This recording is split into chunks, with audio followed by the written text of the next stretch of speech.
Ang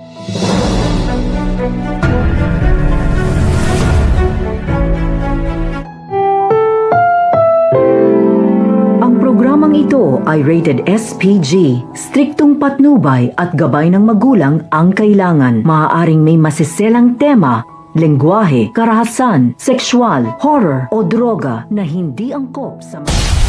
Welcome back mga ka-episode plus at narito mga dapat nating abangan dito nga lang sabot kamay na pangarap kung saan dahil hindi na nga matiis pa nito ni Lynette ang ginagawa nga nito ni Doc Benitez sa kanya, sinabi na nga niya sa kanyang anak na si Annalyn. Kaya naman nasabi na nga nito ni Annalyn kay Chang Susan at nalaman ni Josa, kaya plano nga nito na isuplong na nga ito ng si Doc Benitez sa kinauukulang upang maparusahan na nga ito sa pananakit sa kanyang kaibigan. Sa kabilang banda naman nga na may magandang balita naman nga itong pulisa dito nga kay Giselle kung saan nakita nga isang sasakyan na mayroon nga bumabang babae dito. Kaya malaki namang tugtog nito ni